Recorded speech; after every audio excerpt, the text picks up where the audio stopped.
أنا بالأول موجود هنا علشان أخذ بركة سيدنا البابا، وأنا يعني من ذوي الحظ السعيد أن علاقتي بالبابا قديمة، وأحظى برعايته ومحبته. وهذه الزيارة هي أساسا لأخذ البركة، وتحدثنا في قضايا كثيرة، لكن بما فيها ما يتصل بالإعلام وبالإعلام الديني بصفة خاصة. وكنا نقول أن أحيانا الميل إلى الإثارة في بعض وسائل الإعلام يطغى على الرغبة الحقيقية في المعرفة ومساعدة الناس أن يعرفوا الحقائق، وأن المسائل المتعلقة بشؤون المسيحيين وشؤون الدينية عموما تتطلب ثقافة دينية أحيانا لا تتوفر عند بعض الذين يغطون أخبار المؤسسات الدينية، خاصة المستعجلون منهم. فكنا نتحدث عن هذا. أعتقد أننا في عالم لا قيود فيه على حرية الإعلام، ونحن في لبنان من الدول التي في القوانين وفي الممارسة ترعى حرية الإعلام ولا تريد بأي صورة من الصور التضييق عليه. لكن الحرية أيضا تتطلب من جانب الإعلاميين ومن جانب وسائل الإعلام صدقية. يجب أن يكون إعلامنا جديرا بأن يصدق، وهذا يرتب على الجميع مسؤولية مهنية عالية. فلا نتكلم عن القضايا الجادة والحساسة بخفة ولا بإثارة، ونعطي أولوية كما قلت للمعرفة على الرأي. إعلام المعرفة هو ما نحتاج إليه، أعلام الرأي شبعنا منه. قداسة البابا، قداستك قمت العام الماضي بإرسال برقية تعزية لمعالي الوزير في وفاة عم معاليه، فالصداقة الحميمة بين قداستك ومعاليه منذ متى بدأت هذه العلاقة؟ أنت هتخش في أسرارنا الخاصة.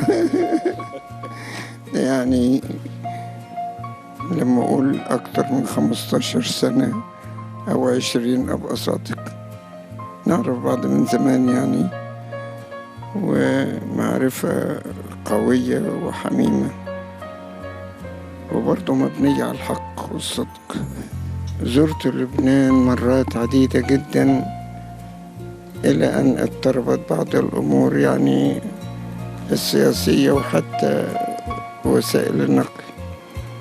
وكنت أزور لبنان أيضا في وقت من الأوقات اللي كنت فيه أحد رؤساء مجلس كنائس الشرق الأوسط، وكنا بنعقد جلساتنا في لبنان، ولي معرفة بأشخاص عديدين في لبنان. هو إحنا حوارات الأديان اللي بنقوم فيها بنتفاهم في المساحة المشتركة بيننا جميعا، ولا ندخل في الأمور المعقدة التي تفصل اجتماعنا. في مساحات مشتركة كتيرة بنقدر نتكلم فيها. عطفا على كلام صاحب القداسة، هو الأهم من الحوار نفسه هو هذا التعاون بين الناس في المساحات المشتركة، بين الناس بوصفهم مواطنين. حوار المواطنة القائم على مبدأ المساواة رغم المغايرة الدينية، وأن تكون المغايرة الدينية سببا للاختناق في مجتمعاتنا، أن يكون التنوع ليس سببا للفرقة بل سببا للتكامل بين أبناء الوطن الواحد. والحوار الحقيقي هو الحوار الذي يدفعنا باتجاه العمل المشترك في خدمة الإنسان، في خدمة أوطاننا، في بناء مجتمعات تقوم على احترام الشخص الإنساني وحرياته وحقوقه. حوار الأفكار لا قيمة له ما لم يصبح حوار حياة. فنقل دايما من الغرف المغفلة، من منتديات المثقفين والنخب إلى مجالات الحياة الكثيرة، إلى مجالات التربية، إلى مجالات الإعلام، إلى مجالات العمل الاجتماعي، إلى مجال الدفاع عن حقوق الإنسان، إلى مجال الدفاع عن الحريات. أرجو أن يساعدني ربنا إذا وجدت الفرصة ووجدت الصحة. متشكر.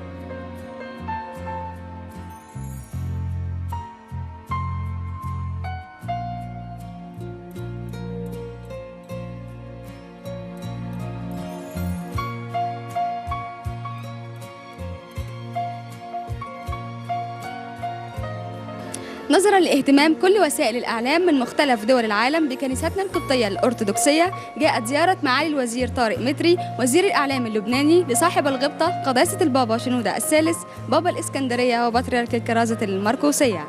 من داخل المقر البابوي بالكاتدرائية المرقوسية بالأنبرويز بالعباسية، نهى عدلي، أغابي تي في.